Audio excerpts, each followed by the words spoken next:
3 leather-clad bikers stormed into the cafe like they owned it, loud, rude, and drunk on their own arrogance. But they had no idea the quiet black woman in the wheelchair near the window would be the last person they'd ever want to provoke. Her name was Danielle Carter, a striking woman in her late 30s, with rich, dark skin and eyes like warm bronze steel. Though she sat motionless in her wheelchair, there was a commanding grace in her posture. Shoulders, square back, straight chin held high.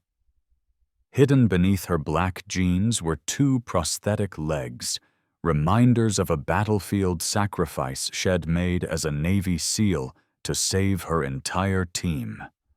The polished SEAL Trident badge attached to her chair gleamed under the cafe lights like a silent warning. But the gang didn't recognize it. They only saw what they thought was weakness. Led by a tattooed brute named Chad, the thugs mocked her, cornered her, even shoved her chair, spilling hot coffee across her lap. Still, Danielle didn't flinch. She didn't scream. She didn't beg. But someone else was watching a young soldier on leave. Quietly, he slipped outside and called a number. Only soldiers know the direct line to the SEALs. Minutes later, 2 black SUVs rolled up, and 8 towering SEALs stepped out like shadows of justice. The cafe froze. Danielle's brothers-in-arms had come not just to protect her, but to restore the honor that had just been trampled. And when the truth about who Danielle really was came out, the shame on Chad's face was almost too heavy to carry. But she carried hers with pride because her scars weren't wounds. They were proof that everyone else got to come home. The cafe had fallen into a thick, uneasy silence. Danielle sat like a statue, her eyes unblinking, her breath steady, while Chad and his friends laughed like hyenas, mistaking her quiet for fear. But inside, her fire smoldered. These boys didn't know sacrifice.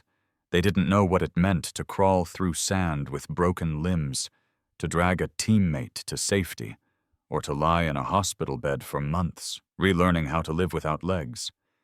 And still Danielle said nothing, because warriors don't need to roar to be dangerous. The soldier who made the call had slipped back into his seat, heart pounding. Every second felt like an hour, until thud, thud. The unmistakable sound of 8 synchronized boots filled the space. Heads turned. A wave of whispers swept through the cafe. And then they appeared, 8 Navy SEALs clad in dark shirts and boots, built like fortresses, eyes cold and focused. Their presence didn't just shift the energy in the room. It crushed it.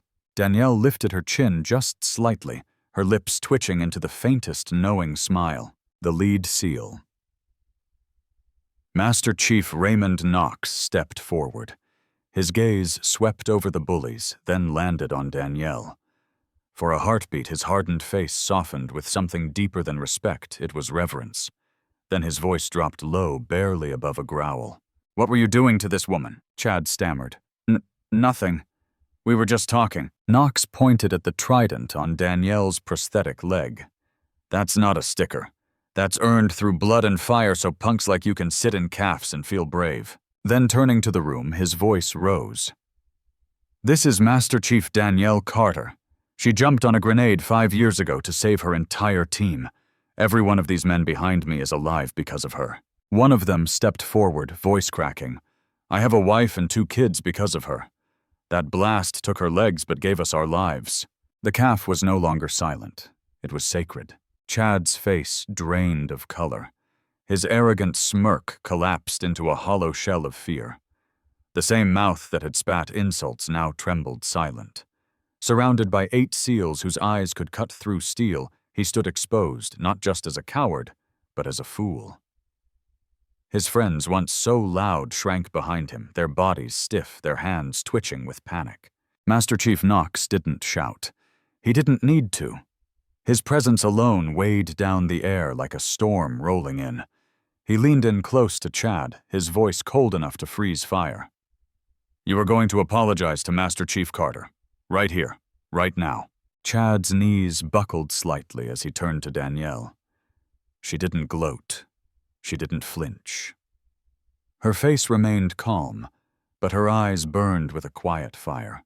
I'm sorry," Chad muttered, barely audible. "Ma'am. Master Chief? We didn't know. We were stupid." Danielle gave a slight nod, her voice steady and sharp. "I accept your apology, but not because I need it, because you need to learn something." She placed her hand gently on her prosthetic leg, where the trident shone like a metal forged in pain. "You saw this chair, these legs, and thought they were weakness. But they're proof my team lived. I'd pay that price again, without hesitation." Her voice rose just enough for the calf to hear firm, clear, and unshakable. "Respect isn't fear. It's understanding what someone was willing to give up. To protect you, even when you didn't deserve it." Silence followed heavy with realization. Patrons who had kept their heads down now sat taller, their eyes brimming with something close to awe. The waitress wiped away tears behind the counter. The young soldier saluted crisp and proud. And in that moment, Master Chief Danielle Carterance, mocked, now revered, taught everyone in that calf what true strength really looked like. Chad and his friends could barely keep their hands steady as they fumbled for their wallets. Bills were tossed onto the table one after another, as if the faster they paid, the quicker they could erase their shame. But no amount of money could buy back their dignity or undo what the entire calf had just witnessed. Master Chief Knox gave a final nod. "You will never set foot in this place again. This calf is under our protection now." The three young men stumbled out their backs, hunched like whipped dogs, chased not by fists, but by the weight of their own humiliation.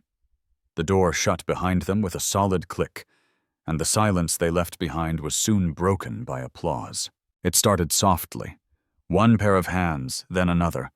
Then a rising wave of clapping, heartfelt and thunderous filled the calf. The owner rushed to Danielle, tears streaking her cheeks.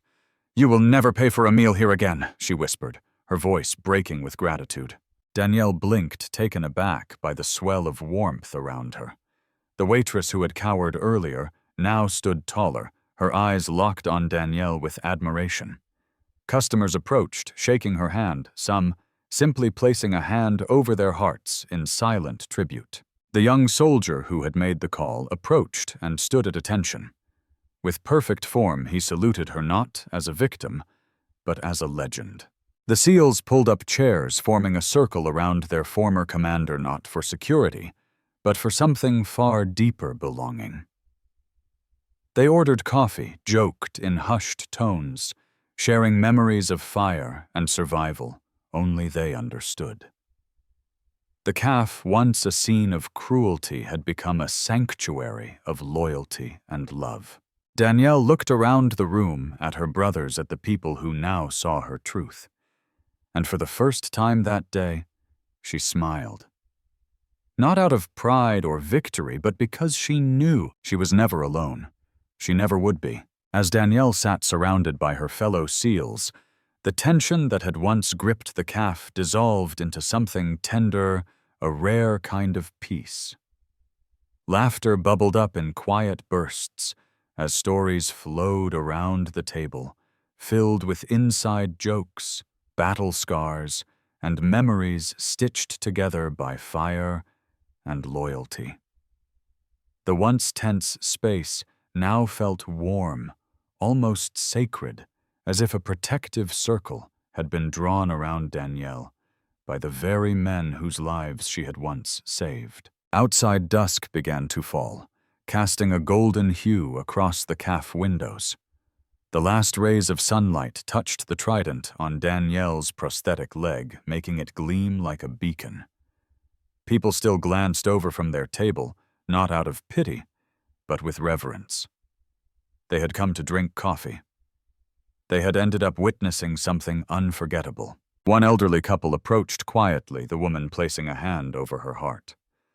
"Thank you," she whispered, voice trembling. For all of it.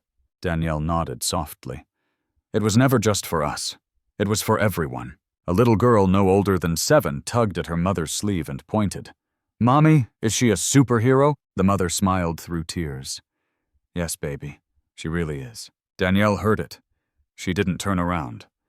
But a tear slid down her cheek, and she didn't bother to wipe it away. Because sometimes the greatest victories come not from medals or headlines, but from being seen, truly seen for who you are. And in that modest corner, calf between spilled coffee and battle-forged silence, Master Chief Danielle Carter reclaimed not just her honor, but her place in a world that had once tried to forget her. The calf wasn't just her quiet refuge anymore. It was home. As night settled in, the calf slowly emptied, but Danielle remained anchored not by her wheelchair, but by the quiet sense of belonging that wrapped around her like a blanket. The seals stayed close, their presence steady and unspoken, the way soldiers do when words aren't enough. There was no need to revisit the pain of the past.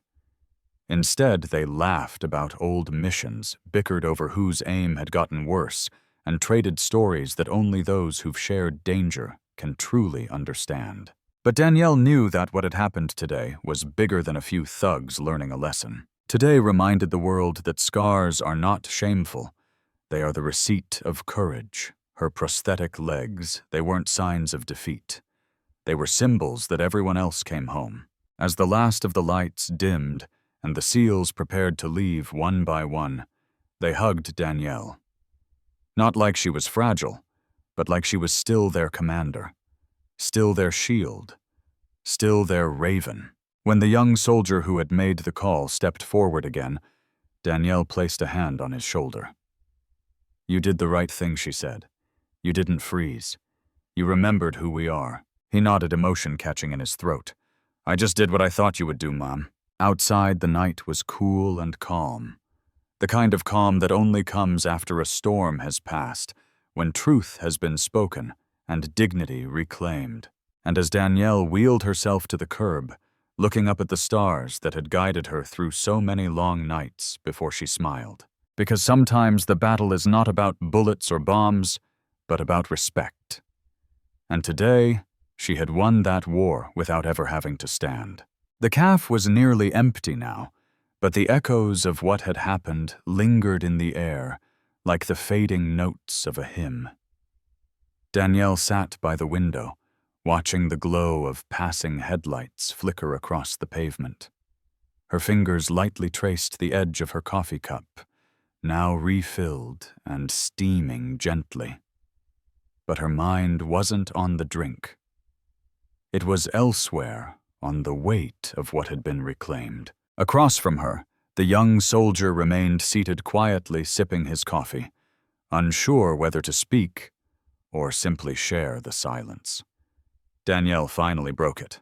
"You know," she said, her voice low but steady, "when I first lost my legs, I thought I lost everything, my purpose, my power, my identity. But today reminded me I never lost who I am. I just learned to carry it differently." The soldier nodded. "You never stopped being a leader, ma'am. Today proved that." Just then the calf owner returned, gently placing a hand on Danielle's shoulder. "We're keeping your favorite table open always," she said with a smile. "You gave this place something it never had before." "Honor." Danielle blinked away the sting behind her eyes. "I didn't come here to be noticed," she replied softly. "I just came for peace." "And you gave us all a reason to be better," the owner said. As Danielle finally wheeled herself toward the exit, the remaining customers stood not because they had to, but because they wanted to. Not in pity, but in respect. The door opened with the soft chime, and the cool night air greeted her like an old friend.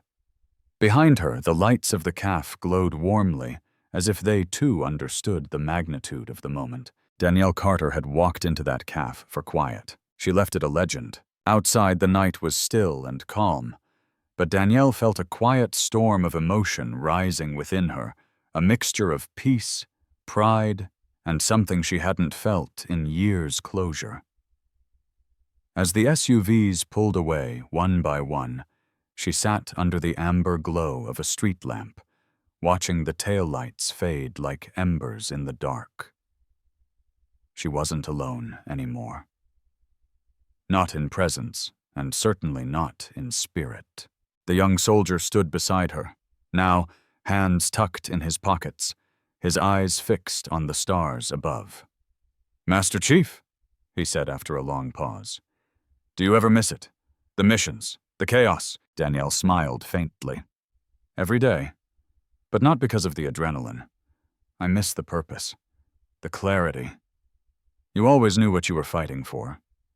Out here, she motioned to the empty street. Things get blurrier. He nodded slowly. "Maybe. But today you made it clear for all of us." Danielle looked at him, really looked. She saw in him the same fire she once carried into battle. "Promise me something," she said, voice soft but commanding. "Promise me you'll protect more than just the uniform. Protect people's dignity, their stories, even when no one's watching." The young man stood tall. "Yes, ma'am." She smiled, satisfied. Then, with one last glance at the calf behind her, Danielle turned toward the sidewalk. Her wheels moved slowly, purposefully, each turn of the hand like a drumbeat of resilience. And though her legs were gone, her steps echoed louder than any boot on pavement. Because heroes don't disappear when the war ends. They rise again in quiet moments like these to remind the world that strength wears many forms, and the greatest power of all is to stand for others, even when you no longer can. Danielle Carter wasn't just a soldier, she was the standard. As Danielle made her way home under the moonlit sky, something in her spirit had shifted. The calf incident wasn't just a confrontation, it was a reminder of who she was, of what she stood for, and of why silence, when used with purpose, can be louder than any shout. Back in her small apartment, she removed her boots and set her prosthetic legs beside the door, like a soldier laying down arms after battle. She turned off the lights, rolled to the window, and stared into the darkness, not with fear, but with the unwavering calm of someone who had faced death and chosen to keep living. That night, Danielle didn't fall asleep, burdened by memory. She slept in peace, knowing she had shown the world that strength isn't measured by how you walk, but by what you stand for. True respect is not commanded, it's earned through sacrifice, integrity, and quiet courage. Danielle Carter's story teaches us that appearances never define a person's worth. Some of the most powerful souls walk among us unnoticed, carrying stories of valor and scars the world may never see. So the next time you're tempted to judge someone's silence or overlook their struggle, pause. Because the quietest person in the room just might be the one who once saved 100 lives and never needed applause to prove it. If this story touched your heart, drop a comment below and share how it made you feel. Don't forget to subscribe for more true stories of courage, justice, and human strength. Let's honor the quiet heroes together.